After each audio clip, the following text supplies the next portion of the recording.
आपसे मेरी एक और रिक्वेस्ट है, CBSE। जब कपिल सिब्बल जी HRD मिनिस्टर, देखिए क्या हाल है आज आदमी की, इसीलिए आदमी ख़त्म हो गया।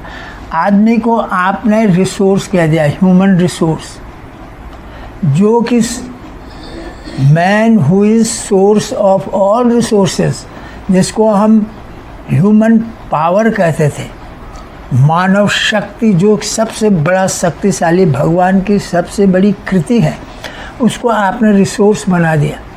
ये जो ओपन इकोनॉमी हुई ना सन 93 में, ये जो लेसे फेयर हुआ, जो कैपिटलिज्म आया, जो ओपन इकोनॉमी, जिसको कि आप वसुधैव कुटुंबकम कह रहे हैं, वसुधैव कुटुंबकम, पूरे विश्व को बाजार बना दिया। उसमें जो आदमी की कीमत है, जिसमें आदमी आज रिसोर्स हो गया, जैसे कैपिटल है, लैंड है, लेबर है, आप उस तरह से जैसे बिजली है, सीमेंट है, पत्थर है, ईंटा है, रिसोर्स है, कागज़ है, पेंसिल है, आपने आदमी को निर्जीवता का दर्जा दे दिया रिसोर्स बना के। और आदमी रिसोर्स रहेगा तो यही चीज़ होगी, आदमी का पतन होगा। इस कदर पतन होगा कि वो कभी इंसान नहीं बन पाएगा, और इंसान आज बन भी नहीं रहा है। अगर हमारे श्रीमान जी कपिल सिब्बल जी ने कहा था कि प्राइवेट की, तो हमारे प्राइवेट स्कूल वेज बोर्ड दें या न दें, पे दें या न दें, पे कमीशन का, उन्होंने मैनुअल पढ़ा ही नहीं।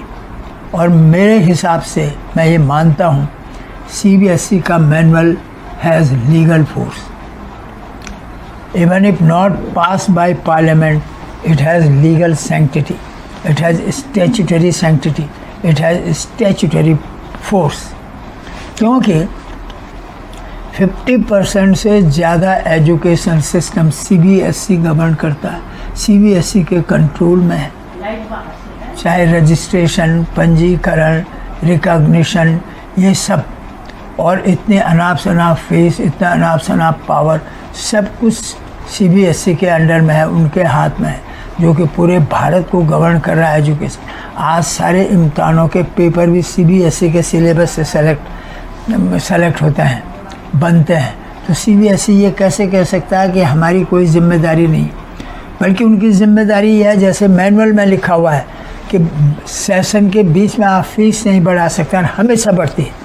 सारे स्कूल सेशन के भी, कभी नवंबर में, कभी दिसंबर में, कभी जनवरी में, और कोरोना के दौरान तो उन्होंने पूरी तनख्वाहें नहीं दी हैं, आज तक भी नहीं दिया था, 2 महीने पहले तक। ऐसे भी स्कूल थे, फीस पूरी ले रहे थे और कह रहे थे हमारे पास पैसा नहीं है। आप समझ रहे हैं, मैनुअल में लिखा है कि जो ग्रेड स्केल होंगे CBSE वालों के, या तो वो सेंट्रल गवर्नमेंट के हिसाब से होंगे, या स्टेट गवर्नमेंट के हिसाब से होंगे, या यूनियन टेरिटरी के हिसाब से होंगे, क्लियर लिखा हुआ है। तो ये कैसे कह सकते हैं मिनिस्टर साहब, कैसे कहा उन्होंने कि हम प्राइवेट स्कूलों के ज़िम्मेदार नहीं, वो दे कि नहीं। उनको पता ही नहीं है कि प्राइवेट स्कूलों की अगर नहीं देंगे तो उनका रिकॉग्निशन ख़त्म हो सकता है। ये पावर है CBSE के पास।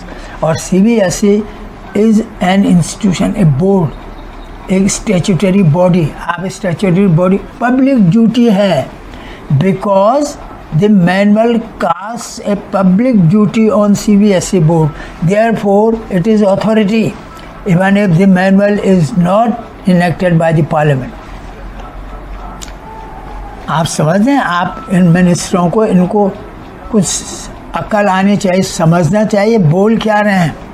बड़े बड़े लॉयर हैं ये, पर इनको यही पता नहीं कि CBSE मैनुअल ये भी है कि बिना पेरेंट्स के साथ बातचीत किए हुए, कंसल्ट किए हुए फीस नहीं बढ़ाई जाएगी, सेशन के बीच में नहीं बढ़ाई जाएगी। लेकिन प्राइवेट इंस्टीट्यूशन जो अपनी मनमानी कर रहे हैं, रोज़ दिल्ली में कहीं भी आप जाए, रोज़ घपले होते हैं, रोज़ प्रदर्शन होता है, रोज़ रोते हैं लोग, लेकिन कोई सुनवाई नहीं, कोई सुनने वाला नहीं।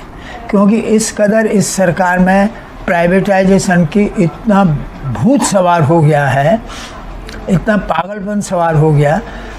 मुफ्त में रेवड़ी बांटने वाला कह रहा है कि आजकल लोग मुफ्त में रेवड़ी बांट रहे हैं। जिसने अपने पूरे टेन्योर के दौरान रेवड़ी बांटी फ्री में।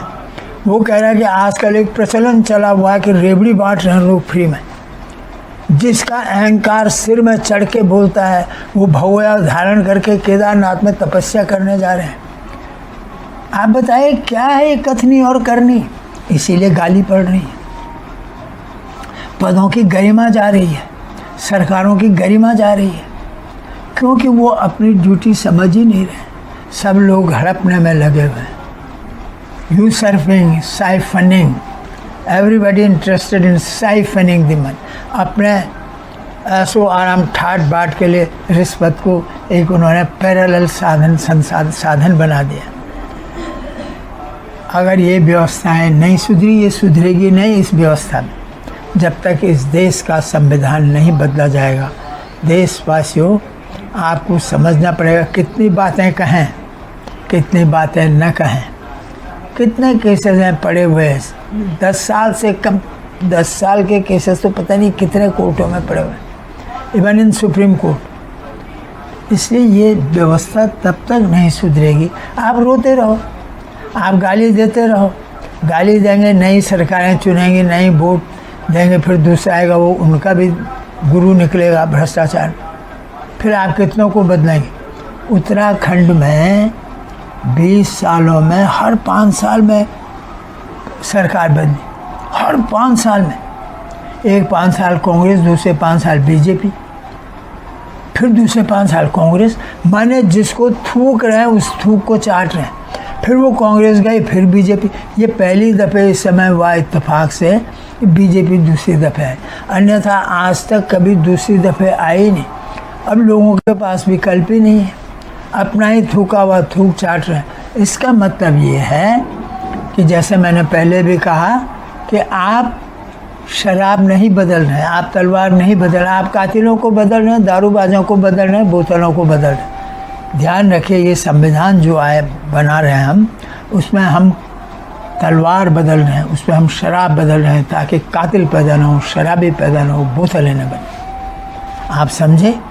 इस संविधान के बारे में ज़रूर अभी समय लगेगा, आप वीडियो देखते रहेंगे, आपको पता लगेगा हमको किस तरह की व्यवस्था चाहिए। एक बार फिर आप इसको सब्सक्राइब करें, मेरी आवाज़ सुनो ज़रूर, शेयर करें, लाइक करें, सुनते रहें, मंथन करते रहें। सबसे बड़ी बात यह, श्रवण बहुत बड़ी बात है। श्रवण से ही यहाँ खुलेगा अंतरात्मा, अंतःकरण, बस तभी ज्ञान होगा। श्रवण के बिना ज्ञान संभव नहीं। एक बार फिर बहुत बहुत धन्यवाद।